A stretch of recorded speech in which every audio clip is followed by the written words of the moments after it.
සඳමිනි වයස 35දී මගේ ජීවිතය හරියට වතුර නැතුව වියලී ගිය මල් වත්තක් වගේ. සැමියා සුමිත් හිතාලියේ. ඔහු එව මුදල් වලින් මගේ ලොකු ගෙදර පිරලා තිබුණත් මගේ හදවතත් ශරීරයත් තිබුණ හිස්ව පාළුවෙන්. ඒ තරහගත නොහැකි පාළුවට පිළියමක් ලෙස මිතුරියගු දීපාගේ යෝජනාවකට අනුව නගරයෙන් ඈත පිහිටි නිස්කලංක සම්භාවන මධ්‍යස්ථානයක මම සේවයට ගියා. මගේ අරමුණ මුදල් නෙවෙයි, මිනිස් ස්පර්ශයකින් කතා බහකින් මගේ හුදකලාව මකා ගැනීමයි. එහෙම දවසක තමයි මට ඔහු මුණ ගැහුනේ. ශශික අවුරුදු 21ක විතර තරුණයෙක්. එතන සිටි ලාබාල සුන්දර තරුණියක් අභිභව ඔහු තෝරගත්තේ මාව. ඒ මොහොතේ මගේ හිතේ පුංචි ආඩම්බරයක් මොහොදුණා. සේවා කාමරයේදී මම උණුසුම් කළ සුවඳ තෙල් මගේ අත්ලටගෙන ඔහුගේ නිර්වත් පිට මත තබන විට ඔහු සියුම්ව ගැස්සී ගියා. මගේ ඇඟිලි තුඩු ඔහුගේ ශක්තිමත් උරහිස්වල සිට කොන්ද දක්වා සෙමින් පීඩනයක් සහිතව ගමන් කරද්දී ඔහුගේ ශරීරය ඒ ස්පර්ශයට යටත් වෙනවා මට දැනුණා. හැන්ටි ඔයාගේ ආත්ම මායාවක් වගේ මාරම සනීපයි. ඒ කටහඬේ තිබූ ගැඹුර මගේ හිත එක්තැන් කළා. ඒ වචන ගැහැණියක ලෙස මගේ ආත්මය නැවත අවදි කළා. මගේ ඇඟිලි තුඩු වලට අමුතුම පණක් ආවා. මම ඔහුගේ ශරීරයේ තිබූ වෙහෙසටපත් හැම මාංශ පේශියක්ම සොයාගෙන ඒවා සෙමින් පිරිමදිමින් මගේ මුළු අවධානයම ඒ වෙනුවෙන් යොමු කළා. කතාව අතරතුර ඔහු කියූ විස්තර වලින් ඔහුගේ තනිකමත් ආර්ථික අපහසුතාව මට තේරුම් ගියා. සේවය අවසන් වීමට ආසන්න වෙද්දී ඔහු අනෙක් පසට හැරුණා. මම ඔහුගේ පපුව සම්බාහනය කරමින් සිටියදී ඔහු එකපාරටම මගේ මැණික් කටුවෙන් අල්ලගත්තා.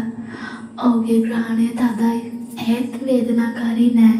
ඒක තිබුණේ ආයෝජනයක්. ඔහු මව පාත් කර ඔහුගේ මුහුණට ලං කරගත්තා. ඔහුගේ ඇස්වල තිබුණේ මම මෙතෙක් කිසිම පිරිමැගුවේ ඇස්වල නොදුටු ආශාවෙන් දිලිසෙන බැල්මක්. ඉන්පසු ඔහු මගේ දෙතොල් සිපගත්තා. ඒක නිකම්ම ආදුවක් නෙවෙයි. ඒක හරියට අවුරුදු ගාණක් නියගේ නිරිතලා කිය පොළවකට වැටුණු පළමු වැහි බිඳුව වගේ. මගේ ඇතුළාන්තයේ කුලි වෙලා මැරිලා කියා කියලා හිතාගෙන හිටපු හැම හැඟීමක්ම ඒ ආදුවත් එක්ක නැවත පණ ලබනවා වගේ මට දැනුණා.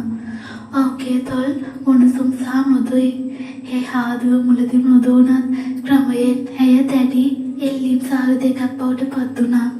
මගේ විරෝධය දැක්වීමේ සියලු සිතුවිලි අමතක වෙලා මමත් නොදැනුවත්වම මගේ දෙතොල් ඔහුට ප්‍රතිචාර දක්වන්න පටන් ගත්තා.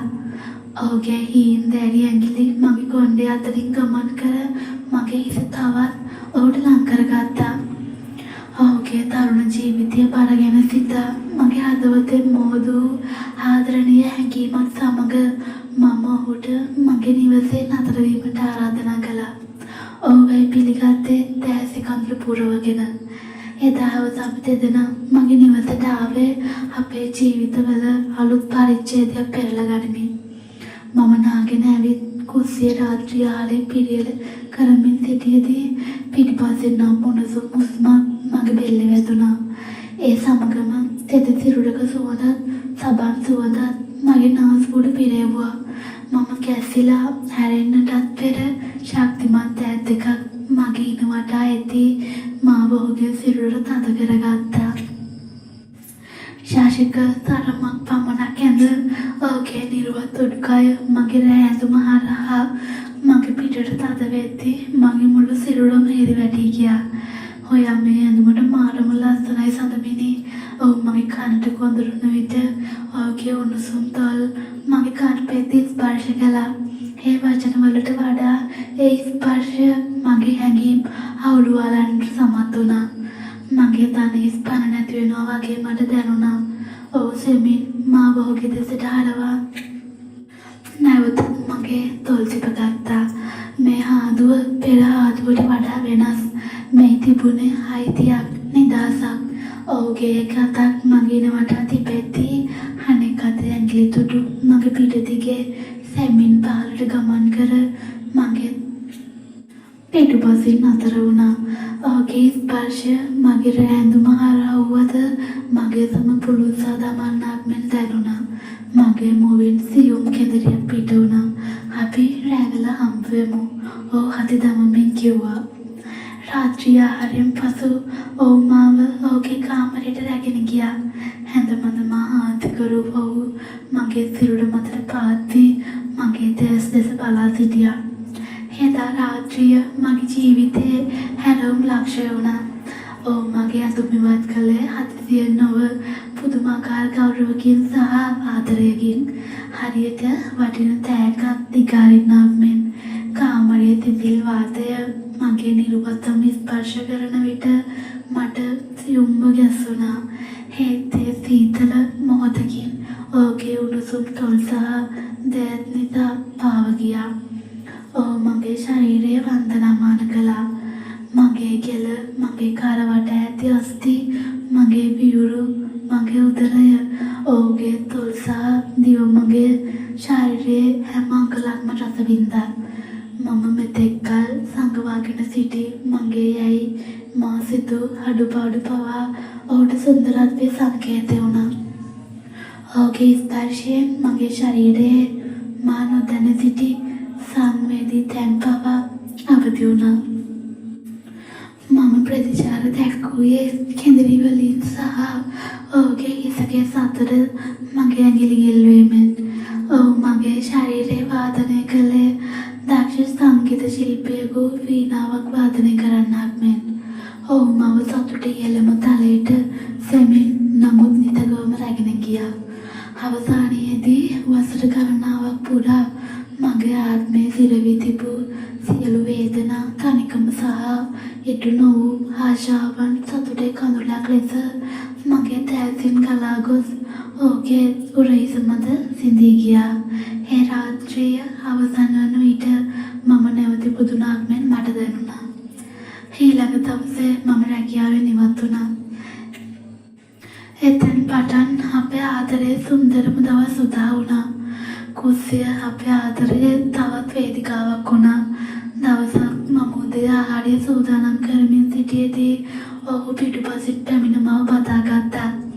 අද නම් මට කෑම වලට වඩා ඔයාව කන්නයි හිතෙන්නේ. ඔහු මගේ කනට කොඳුරා මගේ කෙල සිපගත්තා. මගේ අතේ තිබූ හැන්ද බිම වැටුණා. ඔහු මාව උදෙසට හරවා මුළු තැන්ගේ කවුන්ටරයට හේතු කළා. ඔහුගේ ආදුව දැඩි සහ හදිසි එකක්. ඔහුගේ දෑත් මගේ හැඳුම යටි රිංගා මගේ නිරුවත්සම ස්පර්ශ කළා. ඔහුගේ ස්පර්ශය ගින්නක් මෙන් මගේ සිරුර පුරා පැතිර ගියා. ලිප මත තිබූ ආහාරය අමතක වී ගියේ මොහොතේ මුළු තැන්ගය පිරී ගිය අපේ ආශාවේ සුවඳින්. අපි එකිනෙකාට තුරුළු වී අති අරිමින් සිටියේ ලෝකයම අමතක කර දමයි. වහින දවස්වලට බැල්කනි අපේ පාරාදීසයක් වුණා. අපි දෙදෙනා එකම ලොකු පොරෝණයක් යට ගුලි වී උණුසුම් තේකෝප අතදිව වාලට වැටෙන වැයි බිඳුවල සංගීතයට සවන් දුන්නා. පිටත සීතල වුවත් ඔහුගේ සිරුරේ උණුසුම සහ පොරෝණය යට ඔහුගේ තෑන් මගේ සිරුර පුරා ඇඳි ආදරණීය චිත්‍ර මගේ හදවත උණුසුම් කළා. ඔහු මගේ හිස ඔහුගේ පපුවට තද කරගත්තා. ඔහුගේ හදවත ගැහෙන රිද්මය මට දැනෙමින් තිබුණා. ඔහු සැමෙන් මගේ මුහුණ සොවා මගේ තොල් සිපගත්තේ හරිම මෘදු විදියට. ඒ හාදුවේ තිබුණ ආශාවට වඩා ආදරය ආරක්ෂාව. අපේ ආදරයේ උච්චතම අවස්ථාවන් නිර්මාණය වුණේ නාන කාමරය තුලයි. දවසක් රාත්‍රියේ මම ෂවර් එකට ඉද්දී දොර ඇරෙන හඬ ඇහුණා. ශාසික ඇතුළට ආවේ කිසිදු වචනයක් නොදොඩා. උණුසුම් ජල වාෂ්පයෙන් පිරුණු ඒ කුඩ අවකාශය තුල ඔහුගේ දැස් ආශාවෙන් දිලිසුණා. ඔහු හැඳුම් ඉවත් කර ෂවර් එකට පැමිණ මාව පිටුපසින් තුඩු කරගත්තා. උණුසුම් වතුර බිඳු අප දෙදෙනාගේම සිරුරු මතින් ගලාගෙන ගියා. ඔහු මගේ උරහිස තිබ ගනිමින් සබන් කැටය අතටගෙන එය පෙන නංවා මගේ සිරුර පුරා ගල්වන්නට පටන් ගත්තා. ඔහුගේ දෑත් මගේ සිරුරේ හැම චක්‍රයක්ම හැම අඟලක්ම හඳුනනවා වගේ මට දැනුණා. ඔහුගේ ස්පර්ශ මගේ සිරුරේ නාරක් කිසිය සිට හැඟීම් හවුලු අලුවා. මම ඔහු දෙසට හැරි ඔහුගේ කෙළ වටා දෑත් යවා ඔහුව දැඩිව සිපගත්තා. ඒ හාදුව තෙත සහ ලිස්සන සුළුයි. අපේ සිරුරු එකිනෙකට තද වෙද්දී වතුරේ හඬ හැර වෙන කිසිවක් අපට ඇසුන්නේ නැහැ. ඒ වාෂ්පයෙන් පිරුණු පූජනීය අවකාශය තුළ අපේ ආත්මයන් එකක් බවට පත් වුණාක් මෙන් මට දැනුණා. සාලේ තිබූ සෝෆාවට වඩා බිමේලා තිබූ ඝනකම් පළස අපේ ආදරයේ තෝතැන්නක් වුණා. දවසක් රෑ අප චිත්‍රපටයක් බලමින් සිටියේ විදුලි පහන් නිවා දමා රූපවාහිනියෙන් විහිදෙන මලානිකා ආලෝකයේ පමණක් කාමරය දිය කරද්දී මම ඔහුගේ උරහිසට හේතු වී සිටියේදී ඔහුගේ ඇඟිලි තුඩු මගේ අත දිගේ සැමෙන් ඉහළට පහළට ගමන් කරමින් තිබුණා. චිත්‍රපටයේ කතාව මට අමතක වී ගියේ මගේ මුළු අවධානයම ඔහුගේ සියුම් ස්පර්ශ වෙත යොමු නිසායි. ඔහු සෙමින් මගේ දෙසට ඇදී මගේ නිකටෙන් අල්ලා ඔහුගේ මුහුණ දෙසට හරව ගත්තා. රූපවාහිනිය ආලෝකය ඔහුගේ මුහුණේ එක් පසක වැටි ඔහුගේ දැසේ තිබූ ආශාව මට පැහැදිලිව පෙන්නුවා. ඔහු මම සිපගත්තේ හරිම හැමින් මගේ ප්‍රතිචාර විමසන්නාක් මෙන්. මම ඔහුගේ හාදුවට ප්‍රතිචාර දක්වද්දී ඔහු මාව පළස මතට පෙරලා ගත්තා. ඔහුගේ සිරුරේ බර මගේ සිරුර මත දැනෙද්දී මගේ හුස්ම වේගවත් වුණා.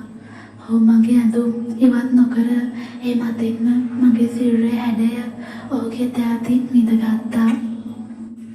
ඔහුගේ තොල් මගේ තොල් වලින් මිදී මගේ කෙළ දිගේ පහළට ගමන් කළා. ඔහුගේ උණුසුම් හුස්ම මගේ සම මත වදිද්දී මගේ මුළු සිරුරම කැසී ගියා. ඒ මොහොතේ සාලේ මැද ඒ මෘදු පළස මත අපි දෙදෙනා අපේම ලෝකයක අතරමං වුණා. මගේ සිත පුරා පැතර ගියේ වසර ගණනාවක් පාළුවෙන් පිරී තිබුණු මේ නිවසේ දැන් ආදරේ තෝංකාර දෙනවා නේද යන සතුටයි. අපේ ගෙවත්ත අපේ රාසි පාරාදීසය වුණා. දවසක් හවස් වරුවේ ඉරබැස යමින් තිබියදී ගෙවත්තේ කෙළවරේ තිබූ විශාල අඹ ගස යට අපි වාඩි වී සිටියා. මම ඔහුගේ ඔඩොක්කේ ඔළුවේ තියාගෙන ආසේ වර්ණ වෙනස් වෙන හැටි බලා සිටියා. ඔහු මගේ හිසගේ සෙමෙන් පිරිමදමින් සිටියා. ඒ නිස්කලංක මොහොතේ වචන වලට වඩා නිහඬියව බලවත් වුණා. මම හිසවසුව ඔහු දෙස බැලුවා. ඔහුගේ දැස් මා දෙසම යොමු වී තිබුණා. ඔහු පාත්වී මගේ තොල් සිපගත්තා. ඒ හාදුව ඉර බැස යන ආසමෙන් උණුසුම් සහ වර්ණවත් වුණා. ඔහු මාව තනකොළ මත ආන්සි කරවුවා. තනකොළවල සිසිලස මගේ පිටට දැනෙද්දී ඔහුගේ සිරුරේ උණුසුම මගේ පපුවට දැනුණා. කුරුල්ලන්ගේ කිචිපිච්චි සහ සුළඟට ගස්කොළ සැලවෙන හඬ අපේ ආදරයේ පසුබිම් සංගීතය වුණා. ඔහු මගේ ඇඳුමින් බොත්තම් මැගින් එක කැලෙව්වේ හරිම සීරුවට. විවෘත අවසයට සොබාදම්ම සාක්ෂි කරගෙන ඔහුගේ ආදරේ විඳගනිද්දී මට දැනුනේ පුදුමාකාර නිදහසක්. ලෝකයේ නීති රීති සමාජයේ පැම්වලින් මිදී අපි දෙදෙනා පමණක් ඒ මොහොතේ ජීවත් වුණා. ඔහුගේ හැම ස්පර්ශයක්ම හැම හාදුවක්ම මගේ සිරුර මත පමණක් නොව මගේ ආත්මය මතද සදාකාලික සටහනක් තැබුවා. ඒත් හැම වසන්තයකටම අවසානයක් තියෙනවා. දවසක් සුමිත් කතා කර කර සවල් මාස 3කින් සදාටම ලංකාවට එන බව පැවසුවා. ඒ ආරංචිය අපේ ලෝකය කඩා වැටෙන්නට හේතු වුණා. ඉතිරිව තිබූ ඒ නාටකත් කාලය අපි ගත කළේ එකිනෙකාගේ මතකයන් හදවතේ සටහන් කර ගනිමින්. සෑම ස්පර්ශයක්ම සෑම හාදුවක්ම සමු ගැනීමක වේදනාවෙන් බර වුණා. අවසාන රාත්‍රිය උදා වුණා. එදා රැයේ තිබුණේ ආශාවට වඩා වේදනාව, ආදරය සහ සමු ගැනීම. අපි එකිනෙකාට තුරුළු වෙලා වචනයක්වත් කතා නොකර එකිනෙකාගේ හෘද ස්පන්දනයට සවන් දෙමින් මුළු රැයම ගත කළා. ඔහුගේ දෑස් මගේ සිරුර පුරා ගමන් කළේ මගේ හැඩරුව ඔහුගේ ඇඟිලි තුඩු වලින් මතකයේ සටහන් කර ගන්නාක් මෙන්. අපේ හාදුවල කඳුළුවල ලුණු රසය මුසු වෙලා තිබුණා. පහුවදා උදැසන ඔහු මගෙන් සමුගත්තා. ඔහුගේ යතුරුපත්දියේ හඬ ඈතට යන තුරු මම බලා සිටියේ මගේ ජීවිතේ වසන්තේ මගෙන් සමුගෙන යනවා බලා සිටින්නක් මෙන්. දවස් කීපයකින් සුමිත් ආවා. මම හොඳ පිටිදක් වෙන්න උත්සාහ කළා. ඒත් මගේ හිතේ කොනක හැමදාම ශශිල හිටියා. ඔහු මගේ වියලී කිය මල් වත්තට පණ දීලා ඒක ආයෙත් ලස්සනට මල් පිපෙන තැනක් බවට පත් කළා. දැන් ඔහු නැති වුණත් ඒ මල් වත්තේ සුවඳ තාමත් මගේ ආත්මේ පුරාම තියෙනවා. සමාජයෙන් බැලුවොත් මගේ කතාව සම්මතයි වැරදි. ඒත් මගේ හදවත දන්නවා ඒක කොයිතරම් සුන්දර අවංක කතාවක්ද කියලා. ඒ වසන්තේ කෙටි වුණත් ඒකෙන් ඉතිරි කරලා ගිය සුවඳ මගේ ජීවිතයේ ඉතිරි කාලය පුරාවටම මාත් එක්ක රැඳී පවතී.